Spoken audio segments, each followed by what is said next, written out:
So for all these exercises, imagine that we're teaching a group of about 5 children, 5 to 6 children aged 3 to 4.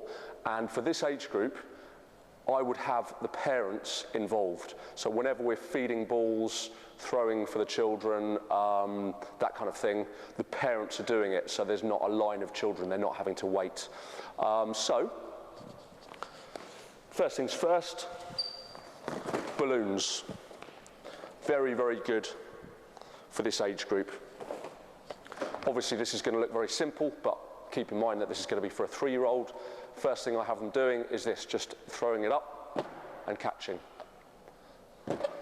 Next thing is to keep the balloon bouncing with their hands, and then they can try keeping it up with their rackets, which even most 3-year-olds are able to do with balloons. And just make sure you spread them out for this, because they will whack each other with their rackets, given half a chance.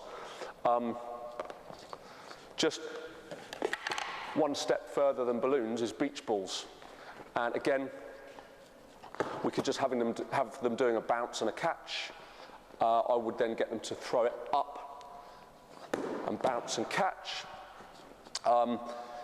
Here's where you might start to use the parents, because what I then do is throw the ball away from them.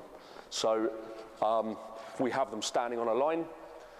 I haven't got much space to show you everything here because the camera doesn't fit in the whole court, but I would have them standing in a line and throw the ball away from them like that, so they have to run and catch it after one bounce, and get the parents doing the feeding for this one. You can also have them then doing up, bounce, hit, like that, and get them to even try keeping it bouncing, like this, which again, plenty of 3-year-olds can do. And then natural progression, they have a go at keeping it bouncing with their rackets. And then again, you and the parents can do some feeding where, just to start with, you just do a simple throw for them to just tap it back with their rackets. And then you can move that on to throwing the ball away from them. So they have to run and either hit it with their hands or their rackets. So a variety of things you can do there with balloons and beach balls. Juggle scarves, excellent for this age group. Again, we would have them on a line, get you and the parents doing the feeding, and simply throw the juggle scarf and they run and catch. Very good, and you can move this on to 2. So I would quite often, let's say I've got the children on this line here, I'd stand back and throw 1, 2, like that. Okay, so they're going to run and catch one, and the next one like that. Also with juggle scarves, we get them to run and hit. Again, you and the parents doing the feeding. Throw the juggle scarf, the kids run and hit them. And another thing that I do with juggle scarves is this, have the children spaced out, so on a line or a spot, and they're just working on their own, and they throw up the juggle scarf, catch it, like that. And then you can move that on to throwing up the juggle scarf and giving it a whack. Obviously, just make sure the children are well spaced out for this one. Here's an exercise which involves some running. For this one, we have the children lined up on the baseline here, and we roll a ball, which they run and stop with their rackets, and then tap back.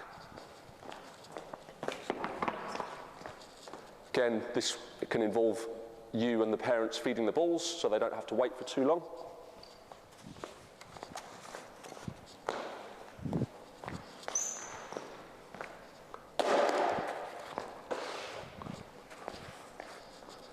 Little exercise involving some sending skills,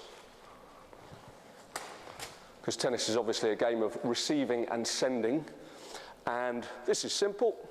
Children standing on the line, their racket out in front of them, they're just throwing the beanbag and aiming for their racket. And every time the beanbag lands on their racket, they get themselves a cone. So a little sort of scoring there. And what's good about games like this is you can have plenty of children doing it, and it frees you up because you're not feeding balls, frees you up to walk around or maybe set up the next exercise for them. So this is a good one. Beanbags, we have them just walking around to start with beanbags on the racket, and then jogging, sometimes going down low, jumping up, flipping, that kind of stuff. And we can get the kids working in pairs here. I always use lines for this. And I would just have two children facing each other, and they're just gently flipping the beanbag to each other. And using cones for scoring again. So every time they get a catch, they get themselves a cone for their team. Moving on from this, we can still have them working in pairs.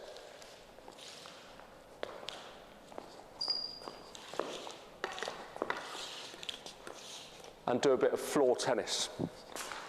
So you would have one child standing on either line here. Oops. And what they're doing is pushing the ball, trying to get it through the cones or through the goal, as I would usually say, like that. I'm going to play the role of both children here. The one at this side is going to stop the ball. Okay, so they're going to tap it and stop it under their racket. And if they're a little bit better, if they're ready to move on from this, you can do a similar game where they just keep tapping the ball back and forth. Again, I'm going to see if I can play the role of both children here. So one taps it, and the other one taps it back. And they see how many times they can get it through the cones. Looks very easy, but this one is actually quite challenging for 3-year-olds, even sometimes for 4-year-olds and 5-year-olds.